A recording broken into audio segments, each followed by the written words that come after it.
श्रीमद् भागवत महापुराण प्रसंग चल रहा था। अजामिल जी ने देखा कि यमदूत अंतर ध्यान हो गए, भगवान के दिव्य दो पार्षद पार्श्व में विराजमान है। साष्टांग चरणों में दंडवत किया और कुछ कहना चाह रहा था। मानो अजामिल ये कहना चाह रहा था कि अभी तो हमने भगवान को नहीं पुकारा, पुत्र के बहाने नारायण नाम निकल गया, तो आप भगवत पार्षद का साक्षात्कार हुआ, यम के त्रास और फांस से बच गए। अगर हमें कुछ सेकंड ही समय मिले तो मैं भाव से भगवान का नाम तो पुकार लूं। उसी समय भगवान के पार्षद अंतर्धान हो गए। अजामिल सीधे वहां से कन्नौज से सीधे चला और हरिद्वार पहुंचा, और हरिद्वार में गंगा स्नान करके एकांत क्षेत्र में बैठकर भगवान के नाम का ध्यान किया। क्योंकि भगवत पार्षदों के दर्शन और संभाषण से संपूर्ण पाप नष्ट हो चुके थे, इसलिए बुद्धि पवित्र हो गई थी। तत्काल योग मार्ग में बुद्धि स्थित हुई और नामाकार वृत्ति हो गई। नामाकार वृत्ति बुद्धि को समस्त विषयों से पृथक करके नामाकार कर दिया, नाम में तन्मय कर दिया। जो ही नाम में बुद्धि तन्मय हुई, त्रिगुण का मल भस्म हो गया, सतोगुण रजोगुण तमोगुण नष्ट हो गया, बुद्धि त्रिगुणातीत। जो ही त्रिगुणातीत हुई, उसी समय देखा कि 4 पार्षद आ गए। पहले 2 थे, अब 4 पार्षद भगवान के सामने, 2 परिचय वाले और 2 और।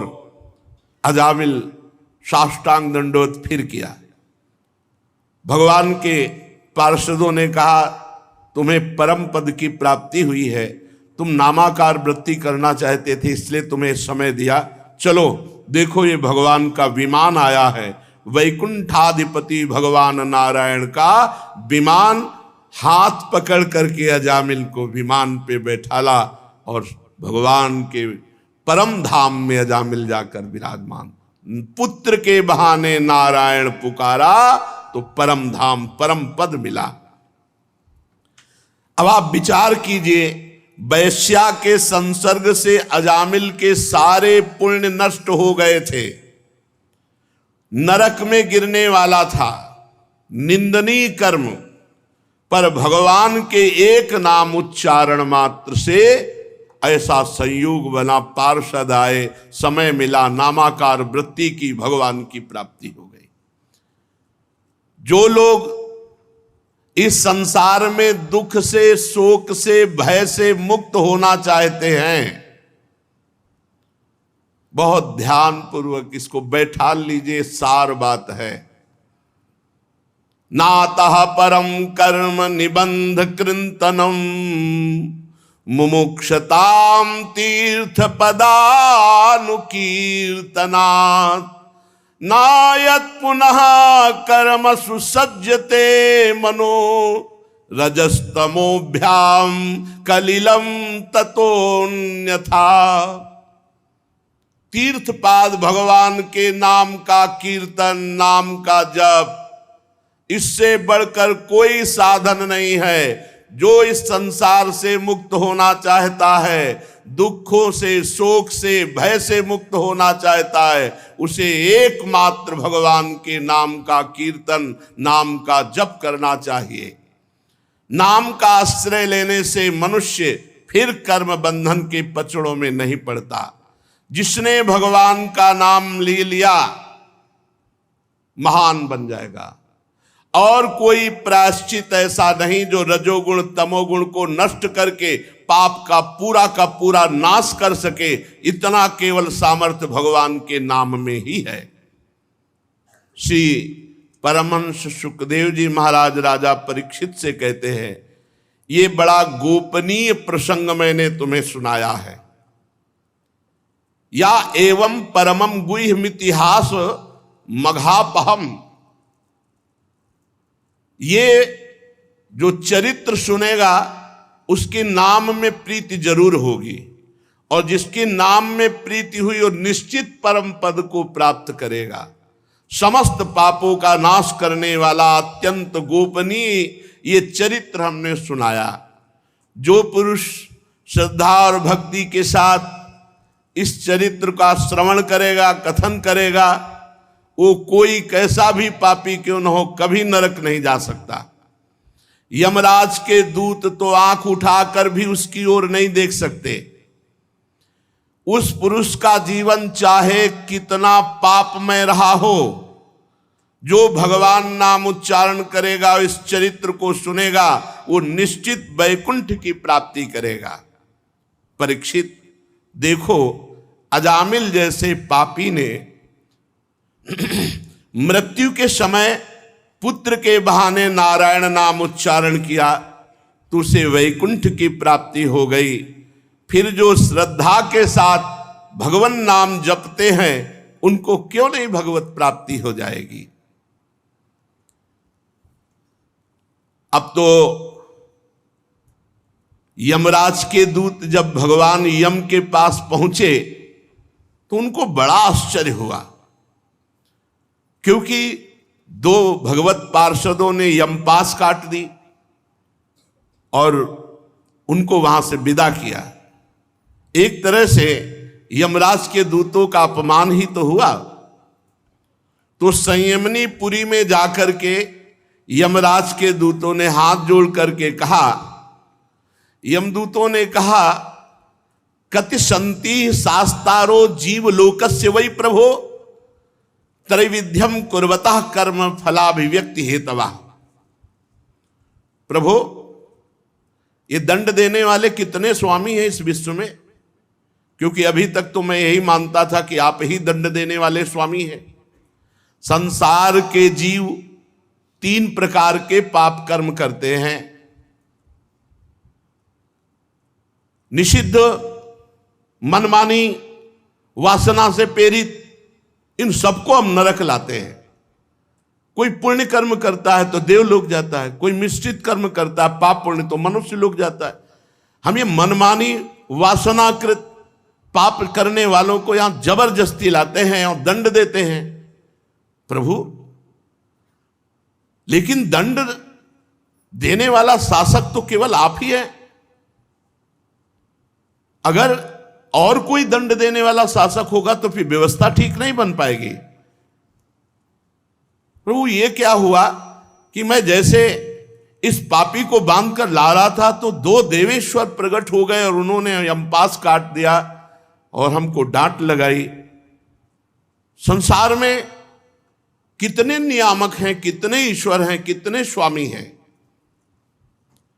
उन सिद्धों ने आपकी मर्यादा का उल्लंघन किया, यमपास काट दी। प्रभु, आपका उल्लंघन कर सके कोई ऐसा त्रिभुवन में नहीं है। मैं उस पापी को यातना गृह की ओर ले जा रहा था, उन्होंने बलपूर्वक मुझे रोक लिया। मैं ये जानना चाहता हूं कि क्या आप अधिकारी हैं या आपसे भी बढ़कर कोई अधिकारी है।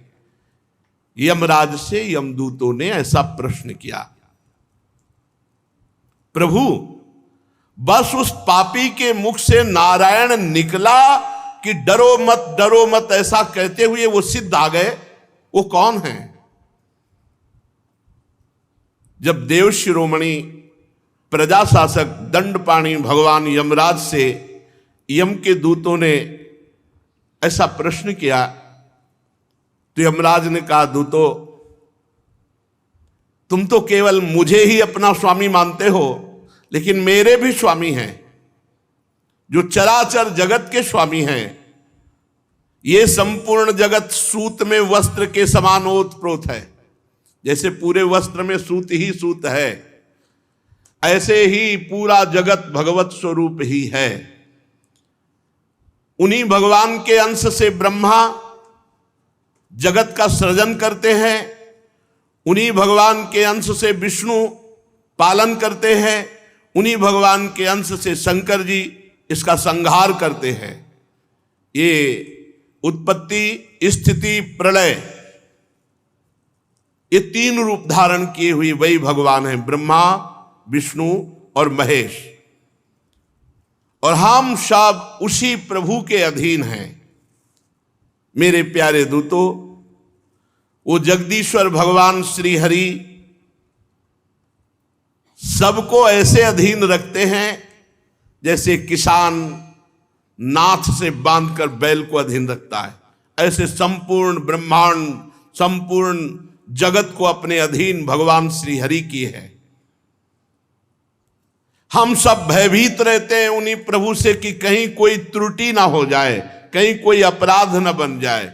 दूतों, मैं यमराज, देवराज इंद्र, निरिति, वरुण, चंद्रमा, अग्नि, शंकर, वायु, सूर्य, ब्रह्मा, 12 आदित्य, विश्व देवता, 8 वसु, साध्य, 49 मरुत, सिद्धजन, 11 रुद्र, रजोगुण तमोगुण रहित भृगु आदि महर्षि, बड़े बड़े देवता, ये सब उन्हीं भगवान के अधीन है। और कोई ये नहीं जान सकता कि भगवान कब क्या करना चाहते हैं। दूतों, जब ये ईश्वर कोटि के जन नहीं जान पाते तो औरों की तो बात ही क्या है। सबके अंतःकरण में भगवान सूक्ष्म रूप से विराजमान है। एक भक्त ने प्रश्न किया था एकांतिक में कि भगवान कहते हैं यहीं विराजमान है, तो हैं कहां, हमें तो नहीं दिखाई देते। तो दूध में घी विराजमान है, कहां दिखाओ। बोले रुको, प्रक्रिया करेंगे, दूध को औटाएंगे, दही बनाएंगे, मंथन करेंगे, मक्खन निकलेगा, फिर घी निकलेगा। हाँ, तो ऐसे ही प्रक्रिया से भगवान स्थूल सूक्ष्म कारण तीनों शरीरों का बात करके अचिंत शक्ति महाप्रभु के चिंतन में जो तन्मय है, तो वहीं हृदय में ही भगवान का अनुभव हो जाता है। जैसे मेहंदी के रेसे रेसे में लालिमा है, लेकिन आप चीर कर देख लो कहीं लाली दिखाई दे। प्रक्रिया है, प्रक्रिया करोगे तो हाथ में रखकर 30-40 मिनट बाद धो के देखो, लाल हो जाएगा। ऐसे ही परमात्मा सर्वत्र विराजमान है। साधन करो, भगवत चिंतन करो, असाधनों का त्याग करो, अभी देखो आपको अनुभव में आने लगेंगे प्रभु हृदय में ही विराजमान। सबके हृदय में भगवान साक्षी रूप से विराजमान है। कोई भी प्राणी इंद्री, मन, प्राण, हृदय या वाणी आदि के द्वारा उनको नहीं जान सकता। उनका चिंतन करे और कृपा करे तो उनको जान सकता है। प्रभु सबके स्वामी हैं, परम स्वतंत्र हैं और सब में विराजमान हैं। बिना उनकी कृपा से उनको कोई नहीं जान सकता। सोई जा नहीं जेहि देहु जनाई, वही जान सकता है जिसे भगवान कृपा करके जना दे। यमदूतो, उन्हीं मायापति पुरुषोत्तम भगवान श्री हरि के दूत परम मनोहर रूप गुण संपन्न स्वभाव संपन्न महामहिमा में विचरण करते रहते हैं। अगर कोई भी भगवान नाम जापक है और उसको कोई कष्ट देना चाहे तो भगवान के पार्षद गुप्त रूप से विचरण करते रहते, तत्काल उनकी रक्षा करते हैं। अलौकिक पार्षदों का दर्शन बड़ा दुर्लभ है। वे भगवान के भक्त जनों को उनके शत्रुओं से, मुझ यमराज से, अग्नि आदि भारी भारी विपत्तियों से सुरक्षित रखते हैं। भगवान के पार्षद स्वयं भगवान ने धर्म की मर्यादा का निर्माण किया है। ना तो कोई ऋषि जानते हैं, ना कोई देवता, ना सिद्धगण, पूर्ण तो भगवान ही जानते हैं। ऐसी स्थिति में कोई मनुष्य, विद्याधर, चारण, असुर आदि भगवान को कैसे जान सकते हैं? भगवान के द्वारा स्थापित सूक्ष्म धर्म को कैसे जान सकते हैं? भगवान के द्वारा जो भागवत परम धर्म है वो अत्यंत शुद्ध और गोपनीय है। वो वही जान पाता है जिसे भगवान जनाते हैं। जो जान लेता है वो भगवान का स्वरूप हो जाता है। जानत तुम्हें तुम्हें हो जाई, वो साक्षात भगवत स्वरूप हो जाता है। हम 12 व्यक्ति हैं जो भागवत धर्म का रहस्य जानते हैं। ब्रह्मा जी, देव ऋषि नारद, देवाधिदेव भगवान शंकर, सनत कुमार, कपिल देव जी, स्वयंभू मनु, प्रहलाद, जनक, भीष्म पितामह, महाभागवत बलि, सुखदेव जी और मैं धर्मराज, ये 12 हैं जो भगवान की महामहिमा महाभागवत धर्म को जानते हैं। इस जगत में जीवों के लिए बस सबसे बड़ा कर्तव्य है, परम धर्म है कि भगवान के नाम जप और नाम कीर्तन में रुचि हो जाए। ये जीवन का लाभ है। नाम जप नाम कीर्तन आदि उपायों के द्वारा भगवान के चरणों के भावमयी भक्ति को प्राप्त कर ले। प्रिय दूतों, भगवान के नाम की महिमा तुमने देखी। अजामिल जैसा पापी एक बार मरते समय अपने पुत्र के बहाने नारायण नाम उच्चारण किया तो भगवान के पार्षद आ गए और मृत्यु पाश को काट दिया। जो भगवान के भाव में भर करके चरित्र सुनते हैं, भगवान की लीला गायन करते हैं, भाव में भरकर नाम जप करते हैं, नाम कीर्तन करते हैं, इससे संपूर्ण अपराधों और पापों का नाश हो जाता है। और इतना ही फल नहीं है, वो भगवान के प्रेम को प्राप्त होता है। ये अत्यंत पापी अजामिल मरने के समय चंचल चित्त से पुत्र भाव से भगवान नाम उच्चारण किया तो नामाभास मात्र से सारे पाप नष्ट हो गए और उसे भगवान की प्राप्ति हुई।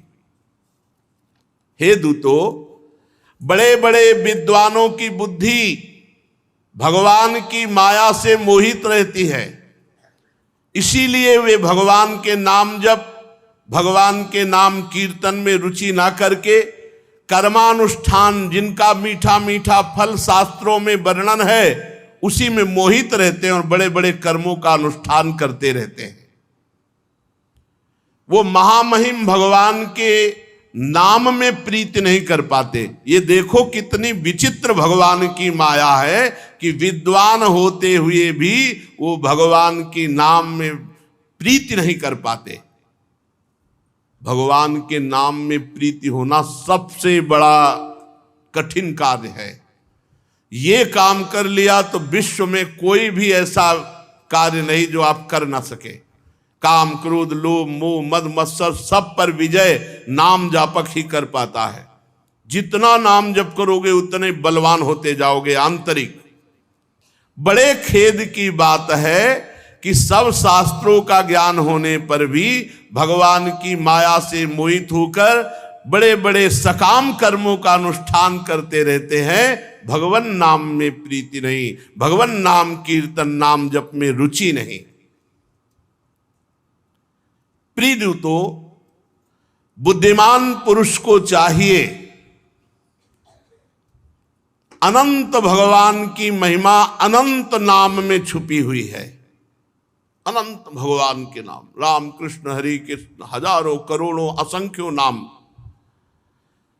बस नाम में रुचि पैदा कर ले, नाम जपने में रुचि हो जाए।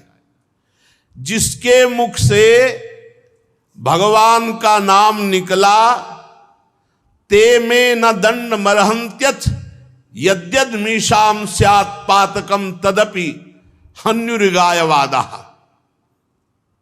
बड़ी ऊंची बात कह रहे धर्मराज जी। जिसके मुख से भगवान का नाम निकला वो मेरे दंड का पात्र नहीं रहता, चाहे जितना पाप किया हो। मुख से नाम निकल गया, अब वो मेरे दंड का पात्र नहीं रहा।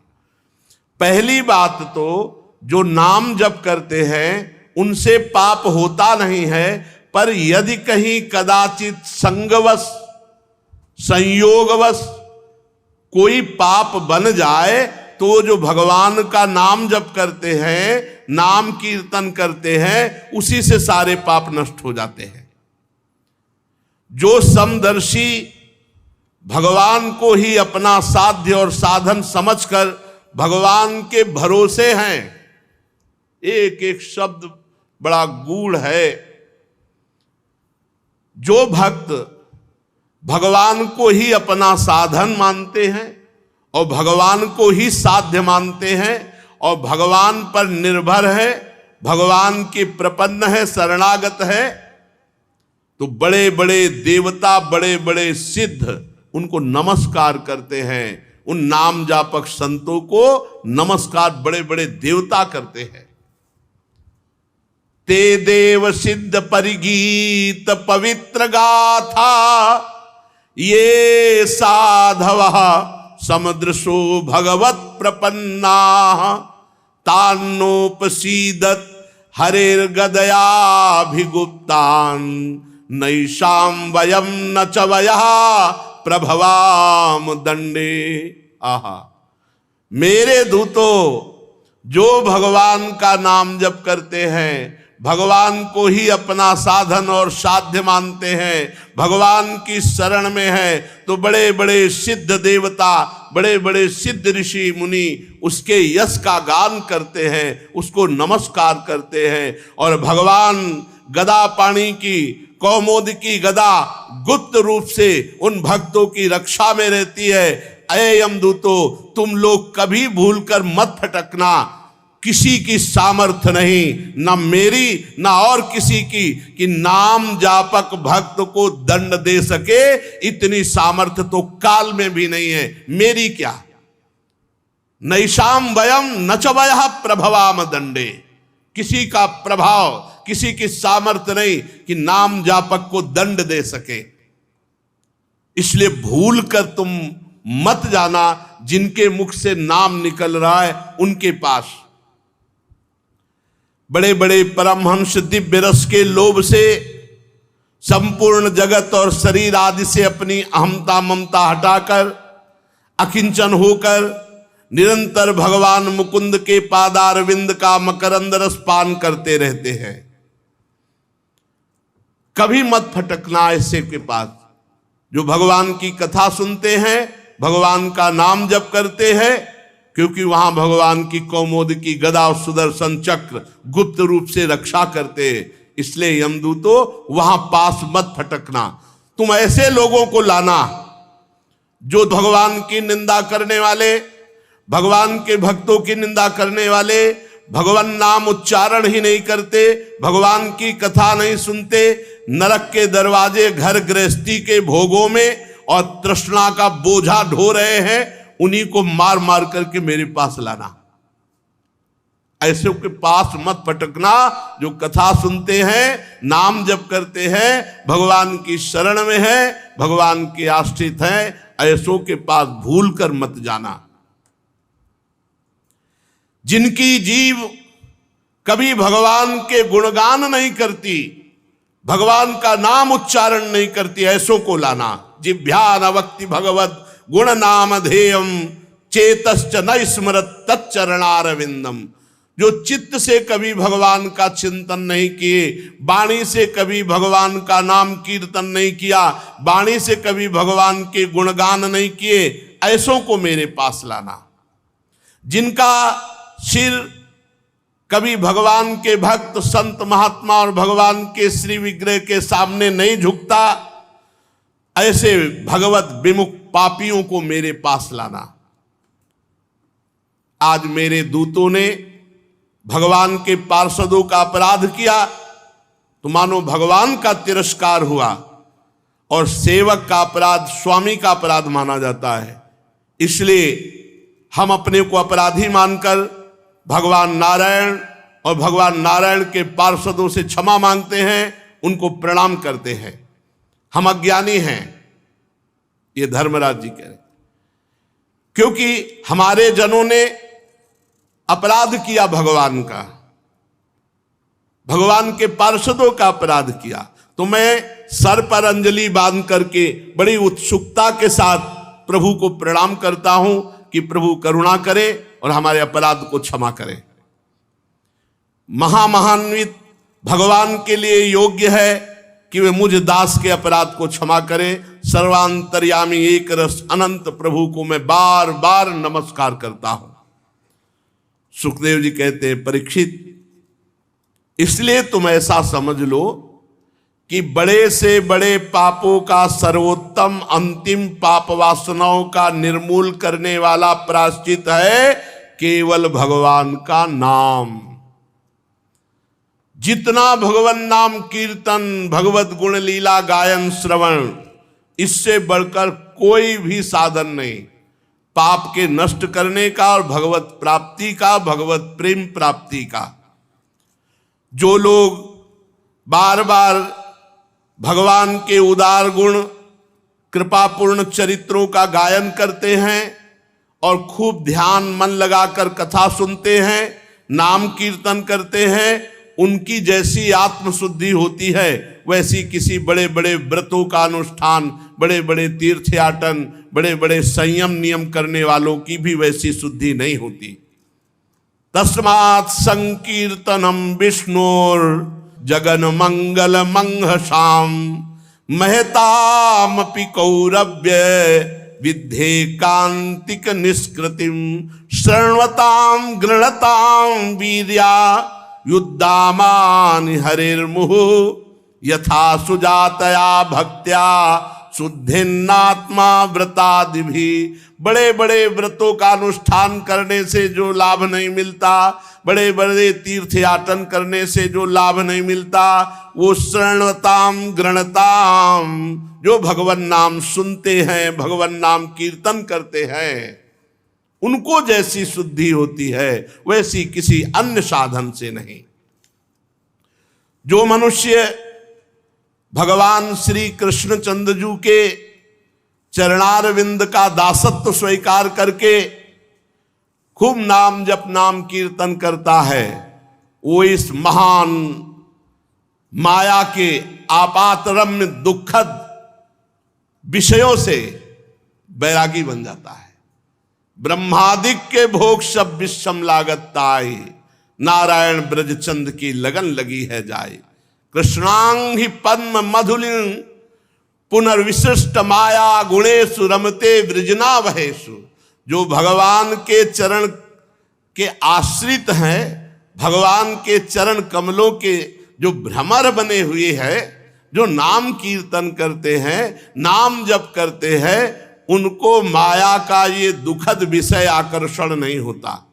चाहे वो ब्रह्मादिक के भी भोग क्यों न हो, वो आकर्षित नहीं कर सकते नाम जापक को।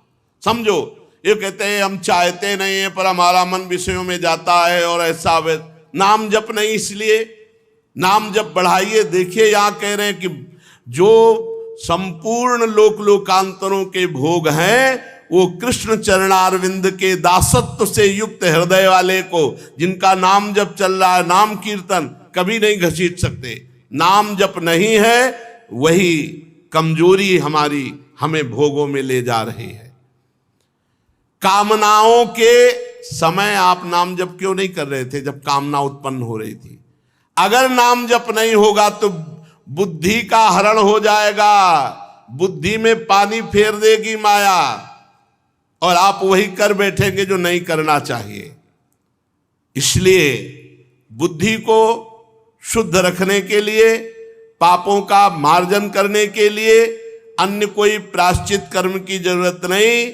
निरंतर नाम जप करो, नाम कीर्तन करो, भगवान की कथाएं सुनो, इससे हृदय बहुत जल्दी पवित्र होगा।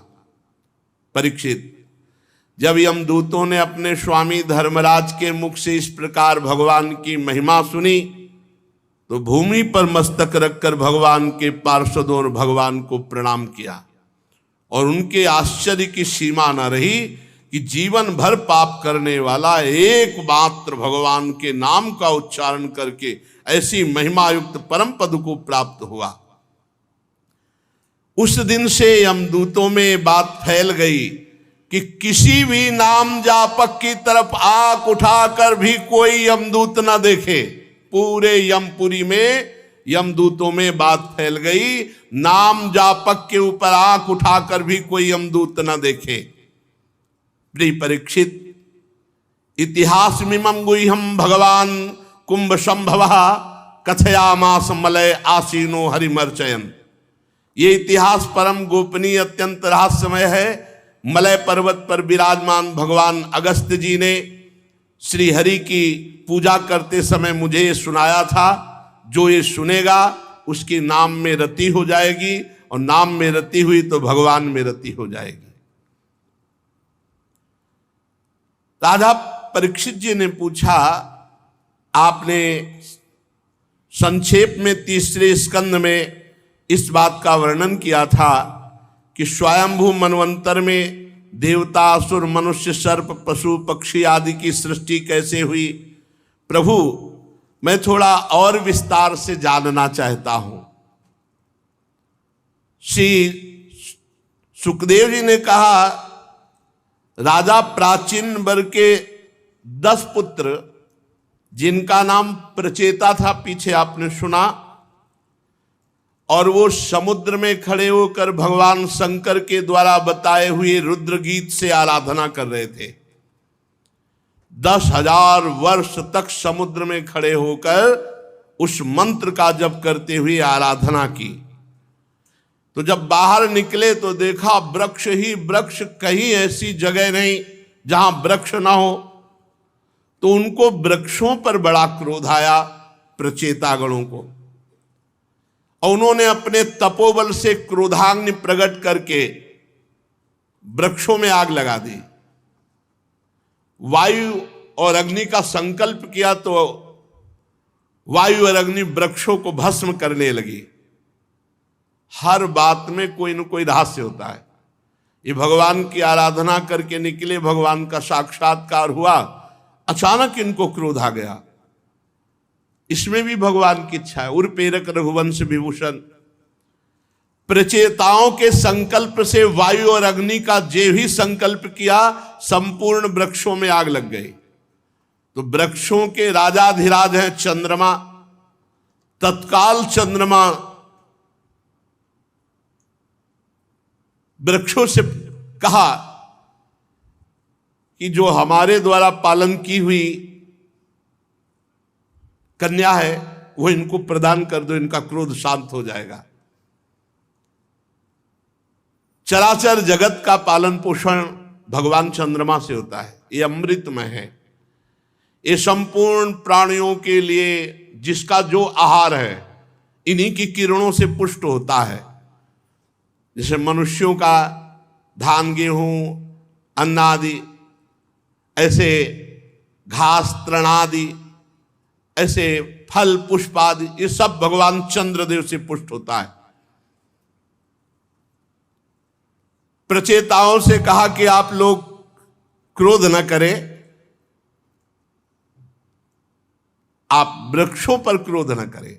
देखो, ये वृक्ष बहुत ही आवश्यक है, संपूर्ण जीवों के लिए बहुत आवश्यक है। वृक्षों का बहुत बड़ा योगदान है। अब वृक्षों की जैसी हानि हो रही है उससे बहुत हानि हो जाएगी। वृक्ष जीवन है। हमें लगता है कि जैसे गृहस्थ को एक संतान अनिवार्य है, ऐसे हर एक पुरुष को एक वृक्ष अपने जीवन में तो लगाना ही चाहिए। एक वृक्ष अपने हाथ से जरूर इस भूमि पर रोपण करना चाहिए। एक वृक्ष तो जरूर लगाओ। कहीं हमारा जीवन ऐसा न चला जाए जैसे गृहस्थी है और उसमें संतान नहीं तो एक असंतुष्टता रहती है कि आगे हमारे पितरों को पिंडदान करने के लिए, कुल परंपरा चलाने के लिए संतान नहीं।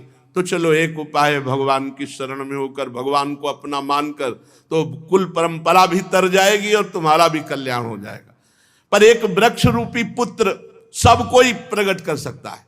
एक तमाल, एक कदम, एक बट वृक्ष, एक पीपल वृक्ष भूमि पर आरोपित कर दो, पुत्र की तरह तुम्हारा कल्याण करेगा, तुम्हारा मंगल करेगा। एक वृक्ष तो जरूर लगाना चाहिए। यदि जमीन हो और सामर्थ्य हो तो एक वृक्ष लगाना चाहिए। और काटने पर बहुत विचार करना चाहिए। वृक्ष काटना नहीं चाहिए, विचार करो, जहां तक बच जाए बचाओ। ये प्रकृति में बहुत सुख प्रदान करने वाले हैं, बहुत सुख प्रदान करने वाले हैं। इनसे हमारे को बहुत सुख मिलता है। ये हमारी प्रजा की रक्षा करते हैं वृक्ष। ये अपने पास से कभी किसी को खाली नहीं जाने देते। नहीं है तो छाया ही सही, दर्शन सुख सही, और ऑक्सीजन तो देते ही हैं, और फल पुष्प पत्र ये सब देते हैं। प्रचेताओं, समस्त प्राणियों के हृदय में सर्वशक्तिमान भगवान विराजमान है। तुम अपने हृदय में उन भगवान का चिंतन करके उनको प्रसन्न करो और क्रोध शांत करो। अब पीछे आपने सुना था कि प्रमलोचा अप्सरा की सुंदर एक कन्या थी, उसको भगवान चंद्रमा ने अमृत वर्षिणी वृत्ति के द्वारा पोषण किया था, वृक्षों को दे दिया था। प्रचेताओं को वृक्षों ने वो कन्या प्रदान की कि आप 10 पत्नी के रूप में स्वीकार करें। 10 प्रचेता और 1 कन्या। उन्होंने प्रचेताओं ने धर्मानुसार पाणी ग्रहण किया, मारिशा नाम था उसका। उन्हीं प्रचेताओं से और मारिशा से दक्ष की उत्पत्ति हुई। ये महामहिम प्रजापति है, और दक्ष ने विशेष प्रजा की सृष्टि की। इनका अपनी पुत्रियों पर बड़ा प्रेम था। प्रजापति दक्ष ने जल थल आकाश में रहने वाले देवता असुर मनुष्य ये सब प्रकट किए संकल्प से। दक्ष प्रजापति ने जब उन्होंने देखा कि संकल्प करने पर सृष्टि नहीं बढ़ रही, तब विंध्याचल के निकटवर्ती पर्वत पे जाके घोर तपस्या की, और वहां अत्यंत श्रेष्ठ तीर्थ है, उसका नाम है अघमर्षण। उसमें स्नान करते ही सारे अघ अर्थात पाप नष्ट हो जाते हैं। दक्ष 3 बार उसमें स्नान रोज करते और भगवान श्री हरि का भजन करके भगवान की प्रसन्नता के लिए आराधना करते। प्रजापति दक्ष ने हंस गुह्य नाम के स्तोत्र के द्वारा भगवान की आराधना की,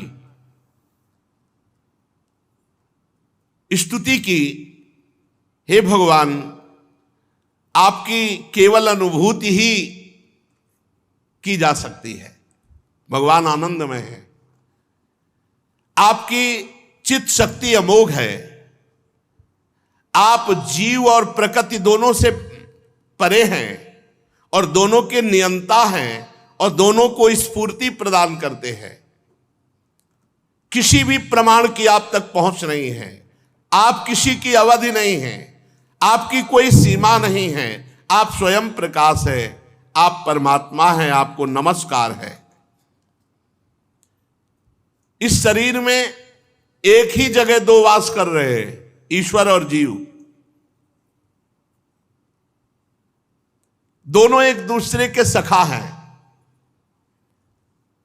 पर ईश्वर जीव को भी जानता है और निवास स्थान को भी जानता है, और जीव ना ईश्वर को जानता है ना अपने निवास स्थान को जानता है। निवास स्थान को ही अपना स्वरूप मान बैठा है। जीव सर्वशक्तिमान प्रभु को अपना मित्र नहीं मान रहा, नहीं जान रहा, और प्रभु मान रहे। ये रूप रस गंध आदि भोगों में मत वाला ना अपने निवास को जानता है ना अपने प्यारे को जानता है। महेश्वर, मैं आपको नमस्कार करता हूं। देह अर्थात शरीर, प्राण, 5 प्राण, इंद्रियां, अंतःकरण की वृत्तियां, 5 महाभूत, तन्मात्राएं, ये सब मायाकृत हैं, ये सब जड़ हैं, और इसी को इस जीव ने मैं मान लिया है। इसी से ना वो प्रभु को जानता है, ना अपने आप को जानता है, ना अपने निवास स्थान को जानता है। प्रभु पर आप सबके ज्ञाता हैं, आप अनंत है, इसलिए मैं तो केवल आपकी स्तुति ही करता हूं। जगत में जितनी भिन्नता दिखाई पड़ती है वो सत्य नहीं है, ये बात समझ लीजिए। ये बात समझ गए तो जीत गए माया को। ये जितनी भिन्नता दिखाई देती, स्त्री पुरुष, असत सत, विद्वान मूर्ख, उत्तम अधम, महात्मा दुरात्मा, ये माया की भिन्नता है। तत्व सब में एक ही परमात्मा विराज। जो तत्व को देखता है वो जीवन मुक्त होता है, और जो बाहरी क्रियाओं को देखता है वो फंस जाता है। जितनी भिन्नताएं हैं सब माया की हैं, और जो इन भिन्नताओं का निषेध कर दे तो जो बचता है वो आप परमात्मा हैं। जब तक विचार शुद्ध नहीं होता तब तक आपके स्वरूप में माया की उपलब्धि दिखाई देती है, माया दिखाई देती है। जब तक शुद्ध विचार नहीं होता तब तक परमात्मा में माया ही दिखाई देती है। सारे नाम, सारे रूप, चराचर जगत केवल आप बने हुए हैं। यह बात कैसे समझ में आ रही? केवल आप बने हुए। प्रभु आप प्रसन्न होइए, मेरे को दृष्टि दीजिए, केवल आप है। जो कुछ वाणी से कहा जाता है, जो कुछ मन से सोचा जाता है, जो कुछ बुद्धि से निश्चय किया जाता है, जो कुछ इंद्रियों से ग्रहण किया जाता है, वो सब माया ही है। माया में गो गोचर जहां लगो मन जाई, सो सब माया जानो भाई। इससे आपके स्वरूप को नहीं जाना जा सकता। गुण, सतोगुण, रजोगुण, तमोगुण, उनकी उत्पत्ति, उनका अधिष्ठान सब आप में है, पर आप ऐसे छुपे हुए हैं कि आपको जाना नहीं जा सकता। इनके द्वारा भगवान आप अपनी कृपा से अपनी पहचान करवाते हैं। इसीलिए जो जान गया वो ये देखता है कि बनाने वाले आप हैं और बनने वाले भी आप हैं। बनाने वाले आप हैं और बनने वाले भी आप हैं, और बिगाड़ने वाले भी आप हैं। अब क्या, जिसको ये बोध हो गया सृष्टि रचना करने वाले आप हैं, और जो रचा गया वो भी आप है, और जो लय हो रहा है वो भी आप है। आप तो बस मुझ पर प्रसन्न होइए। हे प्रभु, कोई वाद विवाद के द्वारा आपको नहीं जान सकता, तर्क के द्वारा आपको नहीं जान सकता, क्योंकि जितना तर्क है वो बुद्धि तक है। बार बार मोह में डालने वाली त्रिगुणमयी माया की बुद्धि से कोई तर्क के द्वारा भगवान को कैसे जान सकता है? आप सबके आधार हैं, बुद्धि के ही आधार है। परीक्षित, विंध्याचल के अगमर्षण तीर्थ में जब प्रजापति दक्ष जी ने इस प्रकार भगवान की स्तुति की तो भगवान प्रकट हो गए। उस समय भगवान गरुड़ के कंधे पर चरण रखे हुए, विशाल एवं हृष्ट पुष्ट अष्टभुजा, चक्र, शंख, तलवार, ढाल, बाण, धनुष, पास, गदा, आठों भुजाओं में धारण किए हुए थे। सुदर्शन चक्र, पांचजन्य शंख, तलवार, ढाल, बाण, धनुष, पास, कौमुद की गदा, 8 अस्त्र 8 भुजाओं में। वर्षाकालीन मेघ के समान श्यामल शरीर पर पीतांबर फहरा रहा था। मुखमंडल प्रफुल्लित, नेत्रों में प्रसाद की वर्षा, घुटनों तक लंबी बनमाला लटक रही, वक्षा स्थल पर श्रीवत्स का चिन्ह, गले में कौस्तुभ मणि, बहुमूल्य किरीट, मस्तक पर, हाथों में कंगन, कानों में मकराकृत कुंडल और कमर में करधनी, अंगूठी, अंगुलियों पर कड़े, नूपुर, बाजूबंद, सब आभूषणों से सुशोभित बड़ा सुंदर रूप भगवान श्री हरि का। त्रिभुवनपति भगवान त्रैलोक विमोहन रूप धारण किए हुए गरुड़ पर विराजमान हैं, और गरुड़ जी के चारों ओर नारद जी, नंद, सुनंद आदि दिव्य पार्षद भगवान की स्तुति कर रहे हैं। इंद्र आदि देवेश्वर पुष्पों की वर्षा कर रहे हैं। बड़ा आश्चर्य में अलौकिक रूप देखकर प्रजापति दक्ष जी सहम गए। फिर आनंद से भरकर भगवान के चरणों में साष्टांग दंडवत किया। प्रजापति दक्ष के आनंद के उद्रेक से अश्रुधारा बह रही थी।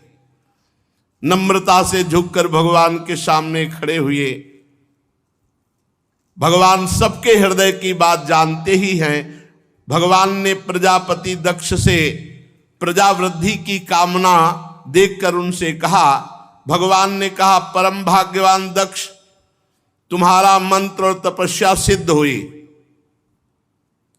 केवल मंत्र मिल जाने से ही काम नहीं होता, जपना पड़ता है, पवित्रता पूर्वक उसको अपने में रमाना होता है। गुरु मंत्र मिल गया तो अब उसको आप जपिए, जप करके उसको अपने में जागृत कीजिए, आपके नस नाड़ियों में मंत्र छा जाए। भगवान क्या करे, तुम्हारा मंत्र, तुम्हारी तपस्या सिद्ध हुई, मुझ पर तुम्हारी बहुत बड़ी श्रद्धा है, देखो तुम्हारा हृदय मेरे प्रेम के भाव से भरकर आंखों से अश्रु प्रवाह, और तुम्हारा लक्ष्य था कि प्रजा की वृद्धि हो, सृष्टि बढ़े, इसलिए तपस्या की। मैं तुम पर बहुत प्रसन्न हूं। मेरा प्रसन्न होना ही समस्त प्राणियों का परम मंगल है। चाहे समृद्धि, चाहे जो चाहे वो सब प्राप्त हो जाता है मेरे प्रसन्न होने पर। ब्रह्मा, भगवान शंकर, तुम्हारे जैसे प्रजापति, स्वयंभू मनु, इंद्रादि देवेश्वर, ये सब मेरे अंश हैं, मेरी विभूतियां हैं। तपस्या मेरा हृदय, विद्या शरीर है, कर्म आकृति है, यज्ञ अंग है, धर्म मन है, और देवता प्राण है। जब ये सृष्टि नहीं थी तब केवल मैं था। ये बहुत जोर की बात है, बहुत धैर्य से सुनना चाहिए। अहम एवा समेवाग्रे नान्यत किंचांतरम बहि संज्ञान मात्रम अव्यक्तम प्रसुप्तमिव विश्वतः। जब ये सृष्टि नहीं थी तब केवल मैं ही था, वो भी निष्क्रिय, क्रिया रहित। बाहर भीतर कहीं कुछ नहीं था, कुछ नहीं था, बाहर भीतर कहीं भी कुछ नहीं था, ना कोई दृश्य था, ना कोई दृष्टा था, केवल मैं ज्ञान स्वरूप, और वो भी अव्यक्त। ऐसा मान लो जैसे गाढ़ सुषुप्ति में कुछ नहीं होता, वैसे ही संपूर्ण सृष्टि में कुछ नहीं था, केवल मैं ही मैं था। मैं अनंत गुणों का आधार स्वयं अनंत हूं। मैंने अपने आप से माया प्रकट की, और माया के क्षोभ से ब्रह्मांड प्रकट हुआ, और इसी ब्रह्मांड में योनिजादि पुरुष के रूप में मैं ब्रह्मा बना, और मैंने ही संपूर्ण सृष्टि को प्रकट किया अपने आप से, अपने आप में। जब सृष्टि नहीं थी मैं ही मैं था, जब सृष्टि नहीं रहेगी तो मैं ही मैं रहूंगा, और बीच में जो कुछ प्रकट हुआ सब मैं हूं। इतना ज्ञान हो जाए बस जीवन मुक्त हो गया। और ये बात तभी समझ में आएगी जब तपस्या होगी। बिना घोर तप के ये कोई नहीं जान सकता। इसीलिए ब्रह्मा जी भी प्रकट होकर पहले तप किए, और उस तपस्या के प्रभाव से 9 प्रजापतियों की सृष्टि की। दक्ष, ये पंचजन प्रजापति की कन्या अश्विनी है, तुम इसे पत्नी रूप में ग्रहण करो, और गृहस्थोचित स्त्री सहवास रूप धर्म से अब सृष्टि प्रकट करो। अब बहुत सी सृष्टि तुम्हारे द्वारा प्रकट होगी। मानसिक सृष्टि हो गई, अब तुम स्त्री पुरुष के संयोग से सृष्टि उत्पन्न करो। ये हमारी बहुत बड़ी सेवा होगी। देखो यहां गृहस्थी में ध्यान रखना है। जो लोग समझते हैं कि हम गृहस्थ में हैं, हमको तो भगवत प्राप्ति नहीं हो सकती, वहां आप देखिए यहां भगवान कह रहे हैं ये गृहस्थ धर्म में संतान उत्पन्न करना भी भगवान की पूजा है। कह रहे मेरी सेवा होगी। स्त्री पुरुष के संयोग से जो संतान उत्पन्न होती वो मेरी सेवा ही होती है। और संतान को पढ़ाना लिखाना पोषण करना, परिवार का मेहनत करके धन, ये सब पूजा है भगवान की। मन मानो, तुम अहंकार मत करो। नाथ सकल संपदा तुम्हारी, मैं सेवक समेत सुत नारी। बढ़िया भगवत प्राप्ति हो जाएगी। नाम जप करो और धर्म पूर्वक आचरण करो। भगवान इतना कह करके अंतर ध्यान हो गए। दक्ष प्रजापति आश्चर्यचकित हो गए। इतना प्रेम विह्वल है कि खड़े रहने की भी सामर्थ्य दक्ष प्रजापति में नहीं। भगवान के दर्शन के आनंद से फिर भगवान ने जैसी आज्ञा की थी, पंचजन की पुत्री अशिकनी से विवाह किया और समय आने पर एक एक करके 10,000 पुत्र उत्पन्न किए, क्योंकि सृष्टि विस्तार के लिए भगवान ने आज्ञा की। अब ये सभी पुत्र बड़े ही पवित्र स्वभाव वाले, एक स्वभाव सबका, एक आचरण, पवित्र भाव। दक्ष प्रजापति ने कहा कि संतान उत्पन्न करने के लिए, प्रजा बढ़ाने के लिए पहले तुम्हें तपस्या करनी चाहिए। जाओ, 10,000 पुत्रों को आदेश किया, तप परायण हो, फिर आकर सृष्टि बढ़ाओ। 10,000 पुत्र पश्चिम दिशा की ओर चले और सिंधु नदी समुद्र के संगम पर नारायणसर नामक एक महान तीर्थ है, वहां वो तपस्या के लिए निवास करने लगे ऋषि मुनियों के आश्रमों में। देवर्षि नारद जी ने देखा है तपस्या करने आए हैं और ये प्रजा की वृद्धि करना चाहते हैं, तो 10,000 को बुलाया और एकांत में बैठाला। देवर्षि नारद जी ने कहा, तुम आए हो तपस्या करके, और तपस्या का उद्देश्य है प्रजा की वृद्धि करना। बताओ, पृथ्वी का अंत देखा है तुमने? पृथ्वी कितनी बड़ी है, क्या है, इसका अंत देखा है? अदृष्टांतम भुवो यूयम बालिसावत पालका। जब पृथ्वी का ही अंत नहीं देखा तो तुम पृथ्वी में सृष्टि क्या बढ़ाओगे? बड़े खेद की बात है। एक ऐसा देश है जिसमें एक ही पुरुष है, देखा है? उनका नहीं। फिर क्या तुम तपस्या करने? एक ऐसा देश है जिसमें एक ही पुरुष है। पृथ्वी का अंत देखा? बोले नहीं देखा। बोले एक ऐसा बिल है जिसमें प्रवेश होने के बाद बाहर का रास्ता ही खत्म, निकल ही नहीं सकता, देखा है? बोले नहीं देखा। एक ऐसी स्त्री है जो बहुरूपिणी है, उससे बच नहीं सकता, फंसा लेगी, देखा है? बोले नहीं देखा। बोले एक ऐसा पुरुष है जो व्यभिचारिणी का पति है, देखा है? बोले नहीं देखा। बोले एक ऐसी नदी है जो आगे पीछे दोनों ओर बहती है, देखा है? बोले नहीं देखा।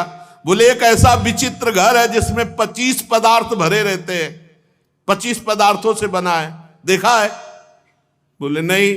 बोले एक ऐसा हंस है जिसकी बड़ी कहानी विचित्र है, देखा है? बोले नहीं।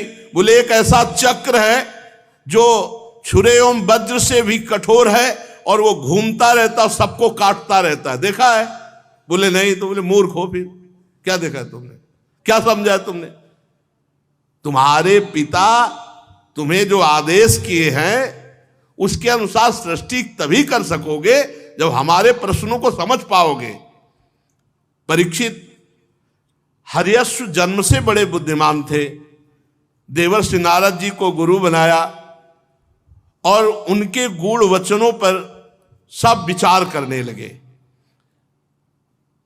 उन्होंने विचार करके खोज पाया कि ये लिंग शरीर है जिसे जीव अपना स्वरूप मान बैठा, और ये आत्मा का अनादि बंधन है, और इसका विनाश देखता नहीं कोई, शरीर में राग करके बैठता है। अगर विनाश देखे कि इसका नाश हो जाएगा तो भजन में लग के भगवान को प्राप्त कर ले। इसलिए पृथ्वी का अंत नहीं देखा, अर्थात इस शरीर को मैं मान करके इसका अंत नहीं जो देखता, विनाश भाव इस पे नहीं लाता, वो भजन में रुचि नहीं कर पाता, और भजन में रुचि किए बिना जीवन व्यर्थ है। एक ऐसा देश है जिसमें एक ही पुरुष रहता है, तो सचमुच सचमुच ये 3 अवस्थाएं, जागृत, स्वप्न, सुषुप्ति, इसमें एक ही पुरुष है परमात्मा, जो हर समय जागता रहता है, न वो सुषुप्ति, न उसमें स्वप्न, न वो जागरण, वो हर समय दिव्य में जागता रहता है। तीनों अवस्थाओं में जो एक जैसा रहता है, जो त्रिगुणातीत है, जो कालातीत है। ये तो जीव अभिमानी है, तीनों गुणों में फंसा हुआ है, तीनों कालों में फंसा हुआ है। जो जागता रहता है एक नगर में एक ही पुरुष, वो एक नगर में एक ही परम पुरुष परमात्मा है। सचमुच वो ईश्वर ही है, सबका आश्रय है, परंतु उसे कोई नहीं जानता है। वही भगवान है जो प्रकृति से अतीत नित्य मुक्त परमात्मा को देखे बिना अन्य कार्यों में अपना जीवन अर्पित कर देता है। उसका जीवन व्यर्थ है, व्यर्थ जीवन है। और एक बिल ऐसा है जिसमें घुसने के बाद कोई आज तक वापस नहीं आता, वो है माया। इस माया रूपी बिल में एक बार जो घुसा तो नए नए देश, जैसे नीचे पाताल अतल वितल सुतल लोक है, नए नए खेल माया के, नए नए आकर्षण माया के, निकल ही नहीं पाया, लौट ही नहीं पाया अभी तक। जैसे कोई पाताल में प्रवेश कर पावे तो लौट नहीं पाता, ऐसे जीव इस संसार रूपी बिल में एक बार प्रवेश किया, वापस नहीं लौट पाया। ऐसा ये माया ठगनी का रचा हुआ संसार है, एक बार जो प्रवेश किया वापस नहीं लौट पाया, वापस नहीं लौटा। इसी शरीर में, इसी मन में, इसी इंद्रियों में इस कोट से फंस गया कि कभी वापस ही नहीं आ पाया।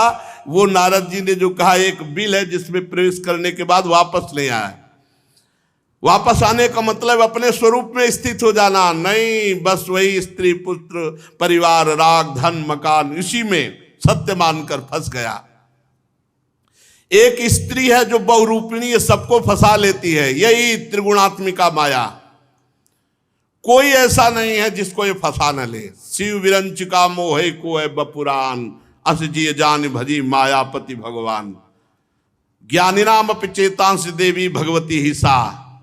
वो बहुत रूप धारण करके जीव को भगवान से विमुख किए हुए है। और इसी माया का जो भोक्ता बनता है वो व्यभिचारिणी पति है, वो व्यभिचारिणी पति है। क्योंकि विविध प्रकार की वासनाओं में फिसला हुआ जीव कभी निकल नहीं पाता है। जीव इस माया का अंत जाने बिना, अर्थात विवेक ज्ञान प्राप्त किए बिना कभी शांति को प्राप्त नहीं हो सकता। ये माया बुद्धि में बैठ जाती है और बुद्धि ही उल्टा स्त्री के समान इसको फंसाती रहती। ये भोग, यहाँ चलो, ये देखो, ये सूंघो, ये सुनो, ये भोगो। जीव परतंत्र हो करके अपनी स्वतंत्रता, अपने स्वरूप ज्ञान को नष्ट कर दिया है। एक नदी है जो दोनों तरफ बहती है, वो है माया। माया का ये दोनों तरफ बहती। सृष्टि रचना भी इसी से होती है, सृष्टि विनाश भी यही रचती, यही विनाश, दोनों तरफ यही रचती है और यही नष्ट भी करती है। ये दोनों तरफ बहती है। अहंकार, क्रोध, काम, मोह, मद, मत्सर इस माया के वेग हैं, और रचना और नाश हो जाना इसकी दोनों तरफ के वेग है। ये इधर भी बहती विनाश की तरफ और इधर भी सृजन भी। 25 तत्व का एक ही अद्भुत घर है। पुरुष उसका आश्चर्य में आश्रय है और वो अपने स्वरूप को भूलकर इसी घर में बैठ गया, स्त्री शरीर मानकर, पुरुष शरीर मानकर।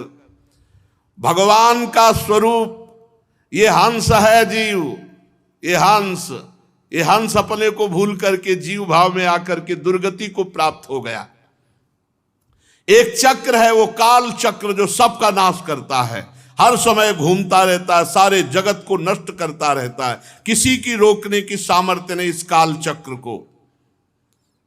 इसलिए शास्त्र ही पिता है और जो नए जन्म का निर्माण करता है। शास्त्र पिता अर्थात ज्ञान का उत्पन्न होना नया जन्म है।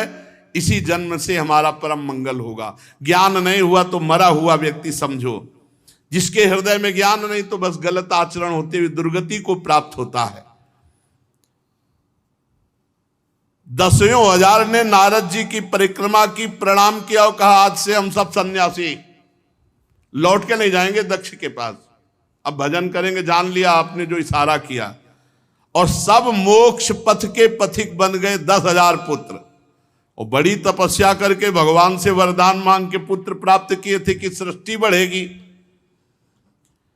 वो नारद जी ने बीड़ा उठाई, नारायण नारायण श्री हरि चल दिए, 10,000 को बाबा जी बना दिए। दक्ष प्रजापति को मालूम हुआ कि मेरे शीलवान 10,000 पुत्रों को जो इतनी बड़ी तपस्या की थी, उनको सबको संत बना दिया, मोक्ष पथगामी। बहुत व्याकुल हुए, बहुत हृदय में जलन हुई। ब्रह्मा जी ने बहुत समझाया दक्ष प्रजापति को, सांत्वना दी कि देखो हमारी कृपा से तुम में बल में कमी नहीं, और पुत्र प्रकट कर लो। तो अब 10,000 तो पहले प्रकट किए थे, अब 1,000 प्रकट हुए। 1,000 उनका नाम सबलाश्व था। वे भी अब दक्ष प्रजापति जी ने कहा कि तपस्या के द्वारा इस सृष्टि बढ़ती है, जाओ थोड़ी तपस्या करके आओ और फिर गृहस्थी में आओ और सृष्टि प्रकट करो। जो ये 1,000 पुत्र थे, ये भी उसी दिशा की ओर गए। नारायण नारायण नारायण। देवर्षि नारद जी आ गए, नमस्कार किया सबने, बैठो बैठो। काहे के लिए आए हो? भगवान पिताजी ने आज्ञा की तपस्या करके पुत्र उत्पन्न करना। तुम्हारे बड़े भाई थे, तुम जानते हो? बोले हाँ 10,000 थे, सब 10,000 भगवान को प्राप्त हुए। तुम माया में मत फंसो। पुत्रों, मैं जो उपदेश देता हूं, पहली बात तो छोटे भाई को बड़े भाई का अनुसरण करना चाहिए। तुम्हारे सब बड़े भाई बाबा जी बन गए, तुमको भी बाबा जी बनना चाहिए। बड़े भाइयों का अनुसरण करो। श्रेष्ठ वही है जो अपने बड़े भ्राता जो धर्मवान हो उनका अनुसरण करे। सबलाश्वों ने जो 1,000 थे, उनको उपदेश किया देवर्षि नारद जी ने भगवान का भजन करने के लिए। तो वो सब इस मंत्र का जप करते हुए कि जो सबके अंतर्यामी विशुद्ध चिद्ध परमात्मा सबके हृदय में विराजमान परम हंस रूप से हैं, उन भगवान की हम आराधना करते हैं। हम नमस्कार पूर्वक ओंकार स्वरूप भगवान नारायण का ध्यान करते हैं, जो सबकी आत्मा सर्वव्यापक परमहंस रूप हैं। मंत्र दिया, कहा जाओ बेटा लंगोटी पहनो, कमंडल लो, आप सरिस चाहें सबके। 1,000 को फिर बाबा जी बना दिया। अब वो वहां सृष्टि बढ़ाने के लिए बार बार संकल्प तपस्या सब लगा के पुत्र प्रकट करते हो, नारद जी बाबा जी बना देते हैं। इसीलिए भगवान के भक्तों का सानिध्य माया में नहीं फंसने देता। अब वो सब अंतर्मुख होकर के भगवान के चिंतन में आज तक नहीं लौटे।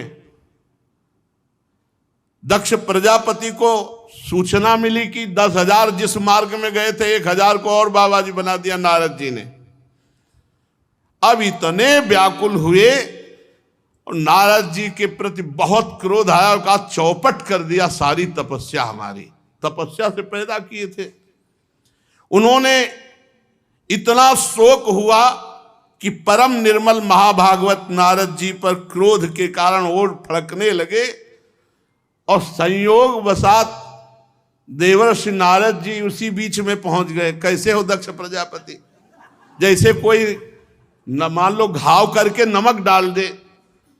दक्ष प्रजापति ने कहा अहो असाधो साधु नाम साधु लिंगे नस्त्वया। साधु का भेष धारण किए हुए ये सुनना पड़ता है भैया। गाली गलौज अपमान ये सब श्रृंगार है भगवान के मार्ग में। अहो असाधो साधु नाम साधु लिंगे नस्त्वया। साधुओं का बाना पहन रखा है, हो घोर असाधु। देवर्षि नारद जी को कहा हमारे भोले भाले बालकों को भिक्षुकों का मार्ग सन्यासी बना दिया, बाबा जी बना दिया, बड़ा अपकार किया, हमारा बड़ा अमंगल किया। देखो मोही आदमी चाहे जितना तपस्वी हो, दूसरे का लड़का भजन करे तो बोले तुम्हारे अहोभाग्य, तुम्हारा लड़का भजन करता है, वृंदावन भी जाता है। वो अपना लड़का माला उठा ले तो फिर कलेजे में क्या होता है देख ले। फिर लगेगा कि कहीं बाबा जी न बन जाए, कहीं घर द्वार न छोड़ दे। इसलिए एक कई आए हैं जो बताए कि माता पिता ने हमारा माला तोड़ दिया और कहा मोबाइल तोड़ दिया कि अगर सत्संग सुनोगे। ये तो पक्का है, बाबा जी बनो ना बनो, लेकिन एक अच्छे समाज सेवी, एक अच्छे भगवत भक्त, एक अच्छा जीवन। और जो माता पिता भगवान का भजन नहीं बताते, अध्यात्म नहीं सुनने देते, वही लड़का जब बड़े होते तो थप्पड़िया के घर के बाहर निकाल देते हैं या अनाथालय भेजे आते हैं। अब दक्ष प्रजापति ने कहा कि तुम साधु का बाना बनाए हुए हो, साधु नहीं हो, तुम असाधु हो। तुमने हमारे बालकों को बाबा जी बना दिया, तुम्हें क्या ज्ञान है? दक्ष प्रजापति कह रहे, ब्रह्मचर्य रहने से ऋषि ऋण से मुक्त हुआ जाता है, यज्ञ करने से देव ऋण से मुक्त हुआ जाता है, और पुत्र उत्पन्न करने से पितृ ऋण से ऋण हुआ जाता है, और सेवा करने से माता पिता की मातृ ऋण से ऋण। ये सब ऋण बकाया है, तुमने उनको बाबा जी बना दिया। और आप भागवत में पढ़ लीजिए, भगवान कहते जो मेरा भजन करते हैं सब ऋणों से वो मुक्त हो जाते हैं। महात्मा नारद जी को दक्ष जी गुस्सा में कहे, ये पापा तो सुनना पड़ेगा, सब सुनना पड़ता है। बहुत बढ़िया काम है, जीव को मंगल में रास्ता बता दे, अपने को गाली वाली मिल जाए तो क्या फर्क पड़ता है। बहुत गालियां सुननी पड़ी, ऐसा थोड़ी होता है, ये सब ये है ऐसा। तुमने हमारे बच्चों के दोनों लोकों को चौपट कर दिया, दक्ष प्रजापति ने कहा। तुम साधु दया नहीं तुम्हारे हृदय में, तुम साधु नहीं हो। ये मोही लोगों के निर्णय होते हैं। अरे हमारे छोटे छोटे बच्चे, उनको तुमने बिगाड़ दिया। तुम भगवान के भक्तों में कलंक हो, सचमुच तुम निर्लज्ज भी हो। नारद जी कुछ नहीं बोल रहे, मुस्कुरा रहे। मैं जानता हूं तुम्हारे हृदय में कोई मोह ममता तो नहीं है, क्योंकि लड़का बच्चा तो है नहीं।